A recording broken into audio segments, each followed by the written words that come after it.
Welcome to the Rising for Women podcast. I'm your host, Lisa Merlo-Booth, and I believe the world will be changed for women when we change how we walk in it. So each week, we're going to have hard conversations. We're going to explore new options. Some of them are going to be hard options, and we're going to have some real, straight talk. We're going to do that because I have faith that women can handle it.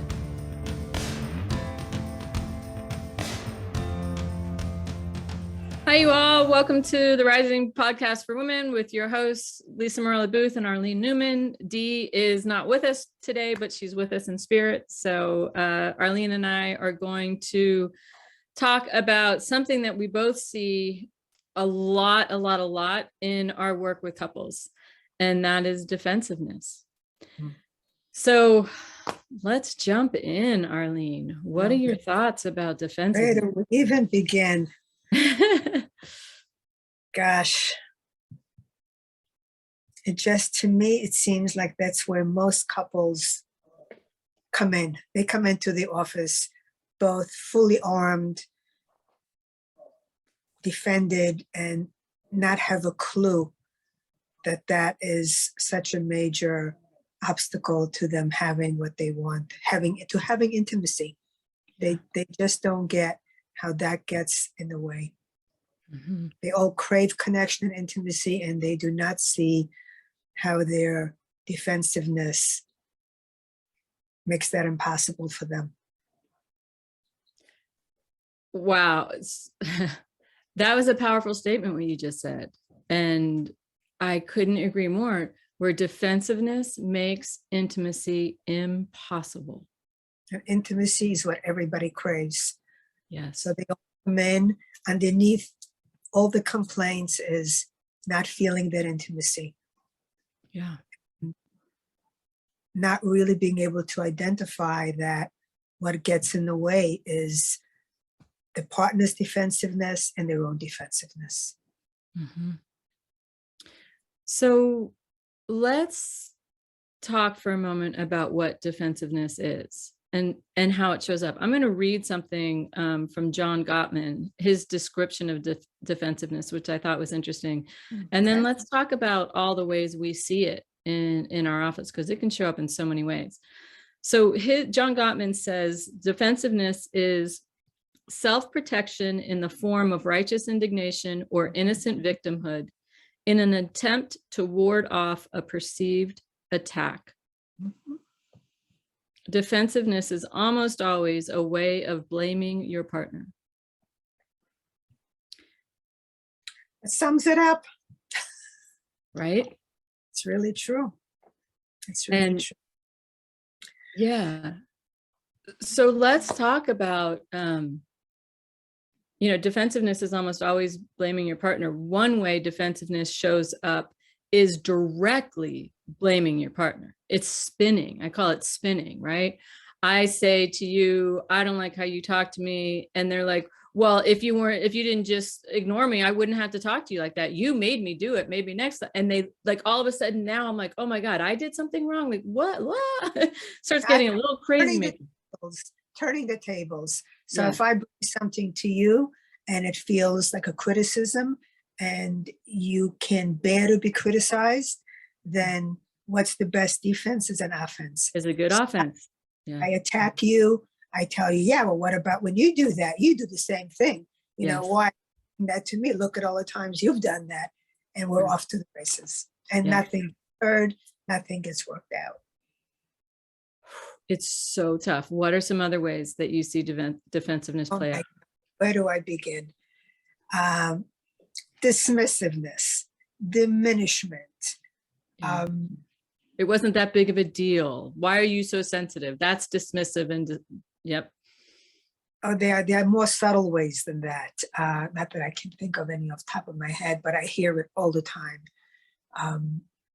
Just not really being either willing or able to take in some critical information about how the other person experiences you.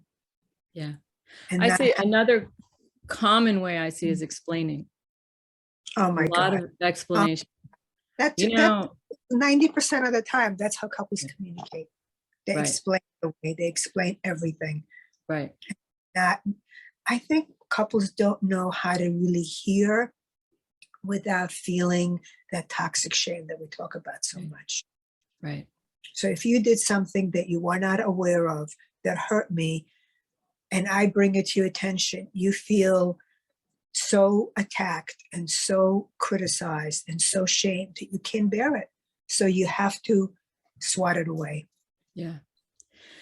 It's interesting, and people don't think of it like this, but in many ways, it's about fragility. It's about emotional fragility. Well, what do you I, mean by like, explain what?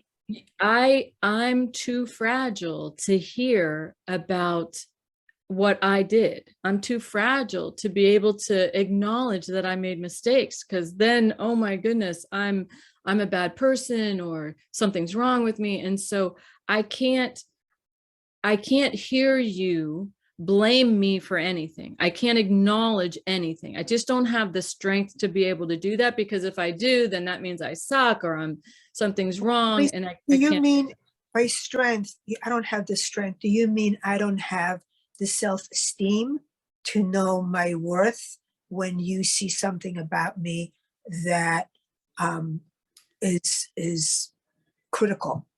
Is I that what love you mean that. by Yes, strength? I like that. That's well put. Right. I can't hold my own. I can't, it's like, healthy self-esteem is I'm enough and I matter despite my mistakes, despite my imperfections. But if you're telling me I made a mistake, then all of a sudden I can't hold that. I can't hold my worth. I lose the sense of my worth, and you're seeing me as being defective Yes. takes me. So Right. that's why I have to push it away, and I Right. can't hear you. Yeah. Right.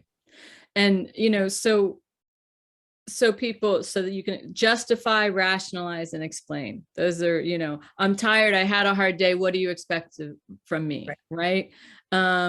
Rationalize, well, would you rather have me done this? It made more sense that I actually said than I could have said this. I mean, aren't you happy that I did that instead? Like, it's this, there's 1,000 ways that they push it off, push it off, push it off, and don't take it in. So let's talk about the cost of that. What's the impact of that, do you think, on the Well, relationship? I know because I see it, because that's what comes into my office. Mine too, all the time. Yeah. The partner that feels not heard, Hmm. often depressed. Usually they come in with either depression or tremendous anxiety, and they don't really know why. And as we begin to unpack it, all of these feelings that they have in their relationships that they feel are not being honored, are not being heard, they may try to bring it to the partner's attention, but if it's met with defensiveness, they give up. They go like, "Oh, what's the point? We just get into a fight. It's not worth it," and they swallow it. And over time, they start to feel distant. They start to feel unhappy. Sometimes it leads to wanting a divorce, Yeah. because there's no real connection. If you don't feel heard and you don't feel understood and you don't feel like there's room for you to be taken in, you shut down and you start to pull away. And that's the beginning of any possibility of a happy, satisfying relationship. That to me is the biggest price. Yeah. And of And course, teach their kids to do the same thing. and they teach their kids to do the same. Oh yeah. And the kids get defensive and the kids can't take in feedback. And so you and I'm sure if Dee were on, we see this all the time. I mean, just every day, couple after couple after couple. Often, once in a while, both of them really struggle with defensiveness. And often there's one who's significantly more defensive and has a really much more difficult time taking, feedback in. And I just watch the person who's trying to give feedback get so frustrated, and they start to feel hopeless. And if if the partner, if their particular defensiveness is the spinning and turning the tables, then they start to feel crazy making. They start to like, what the hell just happened in this conversation? Like, I don't even get it. Right. And it becomes, you could watch them inch by inch go further and further away, and more distance, and more frustrated, and more like aloof. And then, they're getting their needs met outside of the relationship, with friends or affairs or work or whatever, because you get this hopeless feeling that this issue is a problem in our relationship, but it will never change because my partner is not able to just show up for me in this way. It's tough. It's tough. But also learning how to stay with it and not give up on what it is that you're wanting your partner to hear and what needs to be addressed. That's equally as hard. What I see, especially with women that I see, is how easily they kind of go, it's not that bad. It's better than it used to be. Yeah.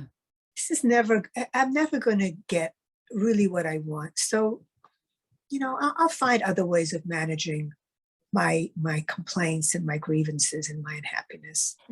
I feel like this is like our number one thing to women. Like almost every podcast, there's something in there about, oh my gosh, women, stay in it. Like, you want something, you gotta stay in it and consistently fight for it and be willing to walk away. And I don't mean walk away from this conversation, be willing to walk away from really unhealthy relationships, and that's where women, I think, go awry all the time. I see the same thing with men, in particular, when men are with women who tend to be very reactive and super defensive. I see men do the same thing, and men, absolutely. Men are just like, it's whatever, it's not that bad today, and so they do the same thing.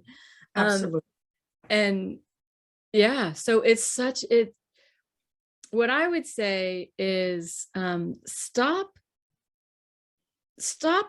worrying about whether your partner is going to give you what you want or not, and really start staying centered around, this is what I need, and this is what I'm going for. And if I don't get it, then I'm willing to find somebody else where I can get it, or like, and I don't mean just leave, but there is a piece where I have to stop worrying about if you're going to give me what I want, and I have to start thinking, like, what do I know I need? And that's it. I just know this is what I need, and I'm going to stand behind this. This is true for men and for women. Yes. This is what I know I need. And no, there's no shame about that. There's no, I don't hate you because you don't want that or anything like that. It's just, I know to my core, this is what I need. And so I'm going to, in 1,000 ways, let you know, hold the mirror up, raise the bar around it, set limits on it, whatever I have to do, but I'm not letting go of what I know I need. Right. And that's where, so like you said, if you are with somebody who's defensive and you're getting so frustrated and you're like feeling distant, the last thing you want to do is be like, okay, well, that's just them, and I'll have to live with that. Unless you can honestly live with it without losing yourself. And I don't know that defensiveness is one of the things that I don't know that you can do that with. John Gottman has the 4 horsemen, and defensiveness is one of them. That's one of they did a whole study on, hundreds of couples to decide what are the marriage, breakers. And defensiveness is one of those. One of them. And so with this one, this is not an issue for you to lie down on, because at some point, I believe at some point, it might be 20 years from now, right, but at some point, most people hit their point. They kind of, this is it, I've crossed the line and I can't take it anymore. Some point, somebody reaches that. Well, what I want to add to this is that It may take 20 years, but you don't have to be dying inside while you're working on it. And if you can, whether you're the man or the woman, it doesn't matter. If you can continue to bring up your experience and not swallow and not give yourself up, you will continue to get stronger. Yes.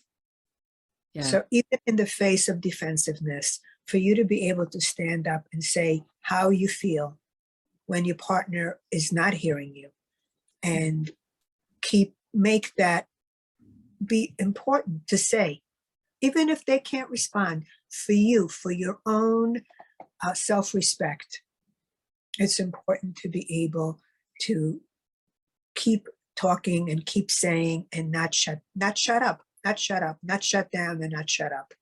So Show up.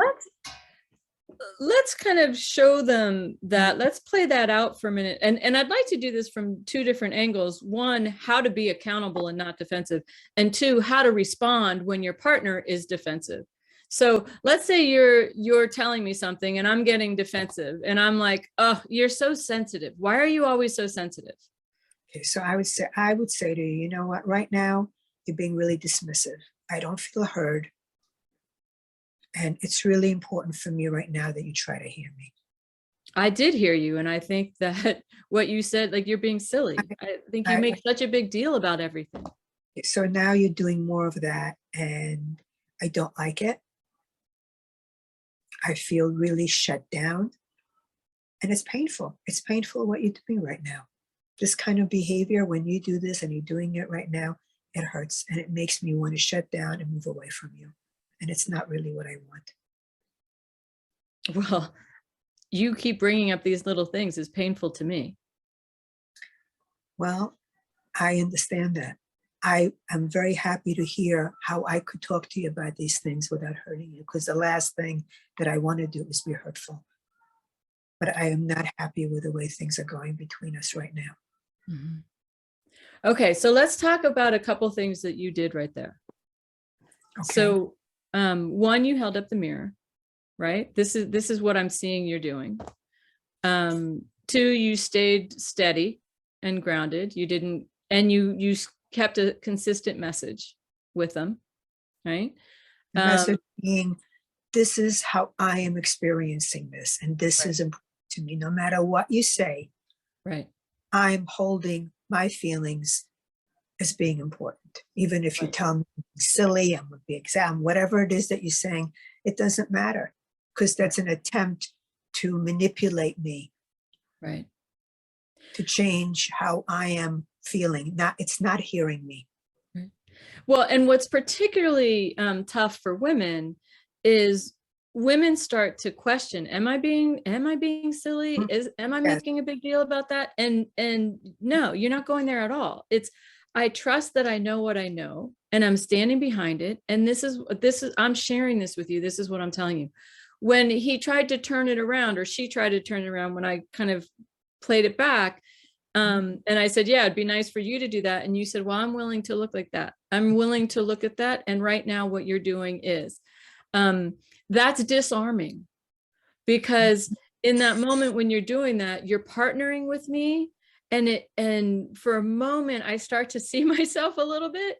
And it's a little jarring. The other thing that I would say is, if I kept doing this, what I would tell women is, just stop. I'm drunk. You got to recognize when the person on the other side of you is so triggered, just stop. Just, Absolutely. You're going to do a final,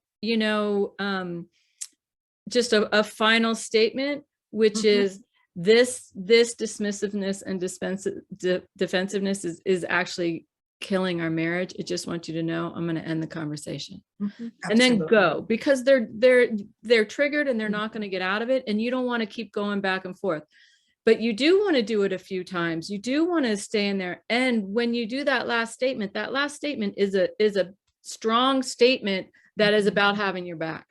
Absolutely. Yeah. Absolutely. And when you say, you stop it when it's not going to go anywhere, when the person is all, the nervous system is all triggered and they cannot hear you, and for you to recognize that and walk away is important. But that does not mean the next time that happens and the next time you want to bring something up that you don't do it. You just Oh, know you have to speak up every time it happens. And it's not like, oh, it's not worth it. Yeah, it is worth it. It's worth it for you because you are having your own back. yeah, every time. One of the things that you can do, you can set a limit around this, and the easy limit is you say to them, listen, I want you to know that often when I give you feedback, it feels to me like you dismiss me or you get really defensive. And that is just really pushing me away from you. And from now on, what I'm going to do is every time I see you do that, I want you to know that I'm going to name it and I'm going to ask you to change it. And I'm going to do that whether we are home or out in public or your parents are over. I don't care, but I want you to know that I'm going to do this because I am fighting for our relationship. And I know that this is hurting us. And then every time, whether you're tired or your kids are in the room or your parents are in the room or their best friend is in the room, you hold the mirror up and you do exactly what Arlene did. That feels really dismissive. A couple of other things that you can do with that is you can say, did you mean to say, oh, I'm really sorry to hear that? Or did you know what I would have loved for you to say right then, honey, is I would have loved for you to have said, hey, I'm really sorry about that. I know I can do that, right? You can do those two moves as well. You can say to your partner, listen, every time I see this comes up, I'm going to say blue. And I just want you to know blue means that you're getting defensive. I'm not feeling heard and I'm starting to distance from you. And I'm going to do that every time. So there's lots of different little tools that you can do. But Arlene, what Arlene, you said is so pivotal. You have to do it consistently. You don't do it on Monday, but not on Tuesday. And you don't do it at night, but not in the morning. If this is an issue. Sorry to interrupt you. No, go ahead. No, I was going to say you have to throw out some of these ideas that parents often learn. Like you never want to take a stand against your partner when your kids are around. Yes. I with that. I don't agree with that. If your I don't partner either. being defensive or in any way emotionally abusive or dismissive, your kids should hear you saying it's not okay, because you want your kids to learn that it's not okay for them to be treated that way. It is vital that you do that. That's so true. That's good role modeling, is to not let people treat you poorly. You do it cleanly, grounded, powerful strength. You don't get to, kind of blow up and lose it. You do it cleanly, but that's so important. Right. So in order to be able to do that, you have to really work on your reactivity and learn that when you're in a reactive place, that is not the time to have this conversation. You have to wait until you've calmed down and you can go back in there and you can speak about it in a clean, respectful way. Yeah. We have the best chance to be heard. Right. And I think that's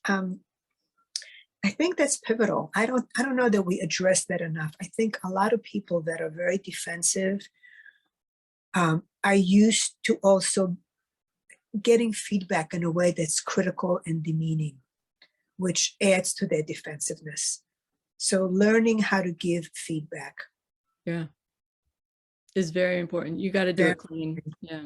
You have to do it clean, and you have to own it as your experience, and like you are trying to bring something to the relationship, not like you're trying to take power over or demean your partner, because neither one of those things is going to work.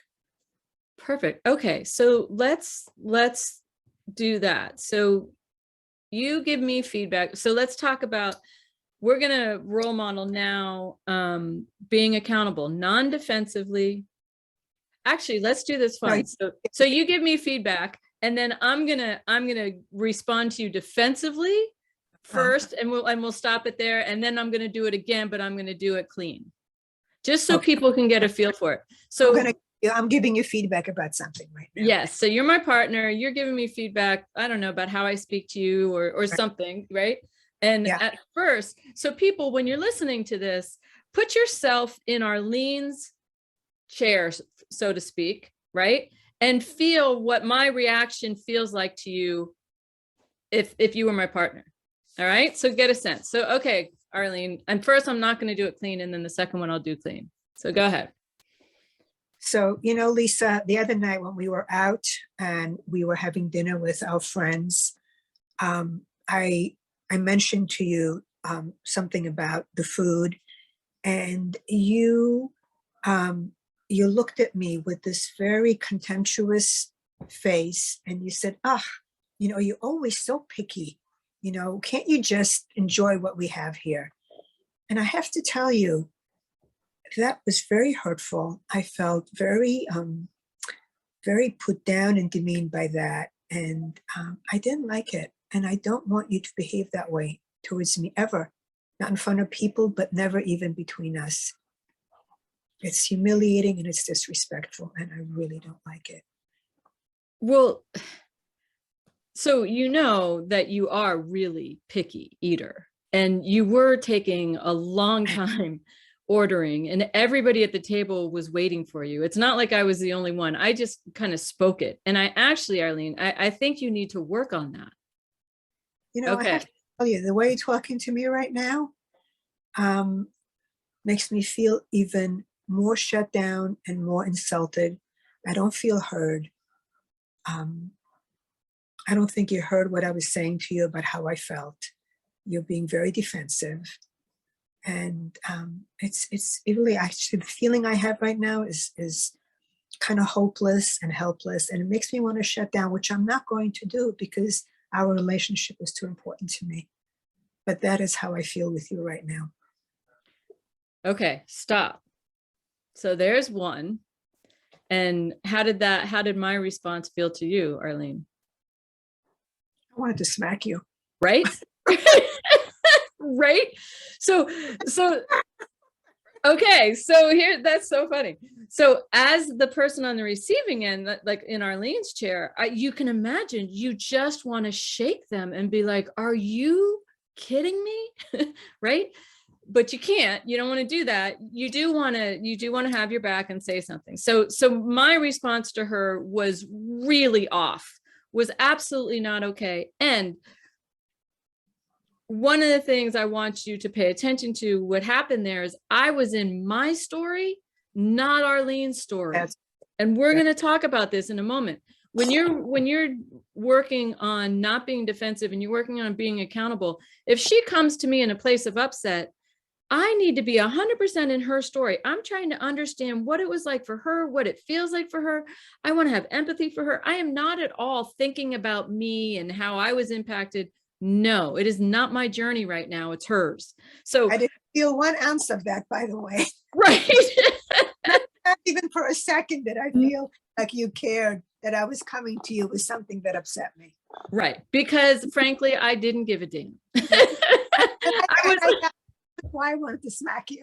Yeah, right. If anything, I wanted you to feel for me. I was like, and I wanted you to see the light, and I wanted you to such a bad relational move, people. That is like what I did was a horrible, horrible, horrible relational move and pushed her 1,000 more miles away from me. Talk about lack of intimacy. That totally broke intimacy, any chance of intimacy right then. So and let's replay this. I want to just say one more thing. And what I might have added if I had all my wits about me, which I probably didn't because I was also right to that, I would have said that, if you have an issue with me when we're out in public or whatever it is, I'm happy to hear it. But right now, that's not what's on the table. Yeah. Yeah, absolutely. So right. I want to give legitimacy to whatever complaints, if they are in fact things that bother him. I want to say, yes, I have room to hear that, but not right now. Right now, it's my turn to talk to you about something that's bothering me. Now, and let's say that we have had this conversation before about my defensiveness. The other thing that Arlene, you could have done in that moment is you could just, you could look at me, pause and be like, wow, did you really just spin that on me right now? Mm-hmm.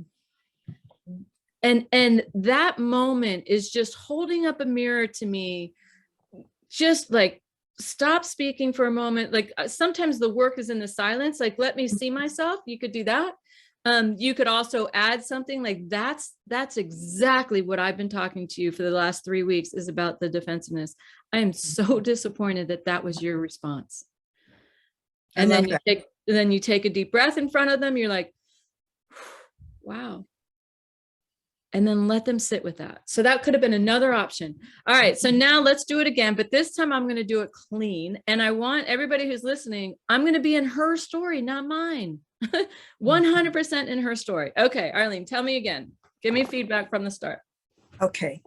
So, I was thinking about what happened the other night when we were out with our friends in the restaurant, and you turned to me and you said something like, can you just order something already? Like, everybody's waiting for you. Can you please just hurry up? I found it very disrespectful and demeaning and insulting. And I really don't want you to talk to me like that. Wow. I am so sorry. I remember the moment, and I knew it as soon as it came out of my mouth that it wasn't kind to you. And I'm so sorry I did it. One, I'm sorry I did it at all. And two, I'm really sorry I did it in front of people. I can imagine how embarrassing that must have felt. And it certainly didn't make me look good in any way. And that's not the kind of partner I want to be. I am really sorry I did that. And I want you to know I'm going to really pay attention to how I'm speaking to you, not only in public, but certainly in our home as well. And thank you for bringing this back to me, because I felt it then, and I'm sorry. Well, I certainly love how you're talking to me right now, and I feel very heard, and I really appreciate you being able to take in what I said and respond to me in the way you are, because it makes me feel very good towards you, and I can feel myself not even remembering what I said, because right now I feel so you and so appreciative of how open and responsive you're being. Oh, well, I'm glad. It's not easy, but I'm glad that it felt good. Thank you. I greatly appreciate it. Makes me want to give you a big hug. I'll take that hug. Got it. Okay. So people, Arlene, what did that feel like to you? Did it bring us closer together or further away? Definitely. Well, one made me want to hug you. The other one wanted me to smack you. So I think it's rather obvious, right? Yes. So I felt totally melted. I completely melted. So all that hurt and anger that was, like on the surface that I wanted, it completely melted as I felt you really hearing me and taking responsibility for your behavior and acknowledging where you were. And it completely changed the feeling between us and made me trust you. It made me feel safe. It made me feel cared for. This is funny because a piggyback on our last podcast, which was on radically new relationships, right? This is uncompromising safety. You came to me, right? I was going to be a safe listener to you, and courageous accountability. I had to get the courage to be humble enough to look at what I did, talk about the impact it was on you, hold myself in warm regard, and be in your story enough to fix it. Yes. Radically new. People are like, oh, who talks like that? I'm telling They you. say that all the time. I know. They're like, nobody talks like that. Listen, radically new. Start talking like that because it feels good. And there are, by the way, people who do talk like that. You just don't see them all the time, and they're not, but one of the things that Arlene said, that you said at the very beginning, is that defensiveness, we want intimacy, and defensiveness absolutely blocks intimacy. You could hear the difference between when I was clean and when I wasn't clean. One totally blocked intimacy, and the other one, even though I'm admitting that I really hurt you, you and I walk away from that conversation feeling so close. Right. Right? Because intimacy, into me, see, and I let you see me. I Yeah. let you see my vulnerability. I let you see my defensiveness. I wasn't defensive, but my defensiveness, I could Right. own it. And I so let you you could see my feel, humanity there. Yeah. and that's what allows for intimacy to take place. Yeah. All And you right. don't have to be perfect in order for me to feel close to you. I don't need you to be perfect. No, I just no. need you to be able to hear and to be open and not push me away with you having to be right all the time or having And to be. I'm not interested in that. no, be accountable, and I'll be accountable. You know, I will. so let's talk about accountable. So there's several things I did in that piece. One, remember everybody, we talked about, I was in her story. Nowhere was I in my story thinking about my experience. I was 100% in her story. And I was imagining if I were her and she did that to me, what might that have felt like? In front of your family, you're embarrassed. Like I could see that. So I was in her story. The other thing that I did was I took full ownership of my piece. I did say that. You are right. Right. Nowhere did I be like, well, I don't think I said exactly that. I think my comment was, I didn't do any of that. I 100% owned my piece. I didn't make up something. I just really owned my piece. The other one, and this is the missing ingredient that I find with couples in accountability. I told her, I relayed to her, here's how I imagine that impacted you. I hear you. I can only imagine how embarrassing that was for you. I didn't just say, you're right, I did that. I'm sorry. I won't do that again. I was like, oh my gosh, I can only imagine how embarrassing that must have been. I am so sorry I put you in, I really let her feel heard. I relayed to her that I got it. I got her feelings. I had compassion for her. That's the piece where intimacy really happens. And then the final piece I did was I repaired it, and I gave her, and I told her, in the future, this is what I'm going to do. Right? So I'm so sorry I did that. And I'm telling you, I will pay attention to how I speak to you, not only in public, but in our home. And I'm really going to make sure that I work that. Right? So those are some core ingredients that are necessary for full, courageous accountability. What are your thoughts on that, Arlene? Do it. You got to do it. And it's not easy. You, I think you have to learn how to put yourself in your partner's shoes. I think that's key. Yeah. One of the things that I try to do almost always whenever I give feedback is say, okay, how would you feel if you were in my shoes? How would you feel if I did that to you? Yeah. Always, because I think that that's lacking very often. Yes. Over time, couples lose empathy for each other, and they get so concerned with their own pain and their own deprivation that they forget that this other person in front of them is human, and they don't convey that feeling of empathy, which I think is so important. It's so, when you were just repeating how to respond, and the difference between just saying, well, yeah, I'm sorry, I did that, and really speaking about how you got what it felt like to be in my shoes, it made all the difference in the world. That's the magic. Yeah. That really is, because the first one was like, yeah, okay, well, what, okay, apologize. All right, well, I guess I have to take that, because what else do I want? Right. But once you said the other piece, I knew exactly what I really wanted. I wanted to feel really understood and taken in. Yeah. Yeah. Yeah. That's the missing ingredient that I find so much. The other thing, when you said, put yourself in the other person's shoes, that's so important. And don't get caught up. If you're like, well, that wouldn't bother me, don't be dismissive of their experience.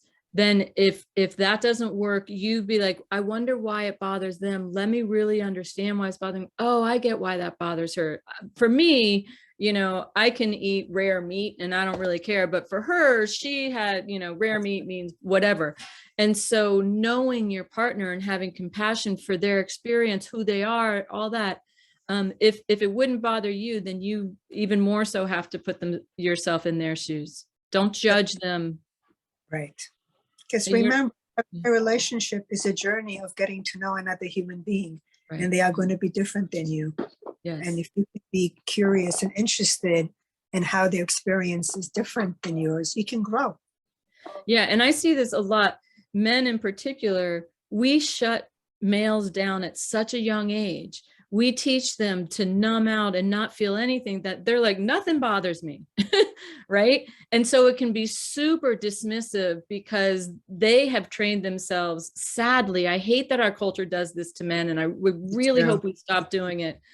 But men, in order to survive, have really had to kind of shut down. And so they're like, I don't see what the big deal is. And there's often dismissiveness. So men in particular, be careful about that. It may not bother you. However, if it bothers your partner, you got to take it in and you got to try to understand their experience. Also true for women. I just know that as a culture, we train men. Yeah. So I think we should do a podcast on that. Yeah, I know.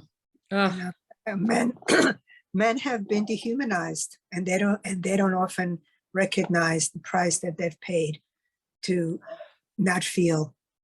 Tremendous price. Tremendous price. It's so sad. And yeah, tremendous price. So hope, yeah. Okay. So that's defensiveness. What's our challenge for women? What's our challenge for men? I mean, really, I think it's kind of the same, but what's our challenge for the week? Well, start to really be aware of defensive behavior and call it out. Don't make it okay, because it is not okay. It's getting in the way of the things that can really nourish your relationship and nourish your soul. Yeah. It's that. Go ahead. Sorry. I didn't mean No, it's just that important. It's that important to be aware of it and not to let it go. Yeah. Not to be okay with it, because there's a cost. And I think we've gotten very used to paying a price. And I don't think we have to. No, radically new. Let's get out of these old templates. Ugh. Yes, please do that. So yeah, so pay attention, both your own defensiveness, how you respond when you get feedback with everybody in your life, and how your partners, how they get defensive. And if you don't have a partner, with how other people in your life are defensive towards you. So that's one. And then the B is, like Arlene said, speak to it, hold a mirror up to it, address it, right? Because it's not okay to be on the other side of defensiveness towards you or about you. And also be open to the possibility that the way you're giving feedback is not easy to digest. Love that. So be aware of that as well. Watch your tone of voice, watch what kind of energy you bring the feedback with, whether the energy is caring and wanting to connect and communicate, or whether the energy is to punish or to shame. So you have to also be aware of that. Yeah. Get your way or control or any of those things. Those would not go over well. And know that your partner is going to feel all of it, whether you know it or not. We're all very sensitive to how we get spoken to. Right. And it's in your best interest to speak it clean, because if you have a great message, don't let it get lost in the delivery. The other person's not going to be able to hear it. They're going to get even more defensive. So exactly. Always work your side, be clean on your side, even when the other person isn't, and hold your ground. All right. Okay. There you go. So good luck practicing defensiveness. Watch it in the world. Start paying attention to how it shows up, what it feels like on the other side, all that kind of stuff. And like every podcast, if you like it, share it. If you have a question, ask it. And if you want more of something, then drop us a note. Yeah, and if we're off about something and it's not your experience, please let us know. We're Yes. really curious. We want to learn from you. We want to address your issues. These are the issues that we see in our office. But if you have a different issue, we would absolutely love to hear it. Love it. Love it. Okay, till next time, this is the Rising Podcast for Women, and have a great week. Thank you again for joining us this week, and always remember, you have the power to change the world for women by changing how you walk in it. I challenge you to choose one way to stand in your grounded, powerful strength this week and be part of the ripple of change.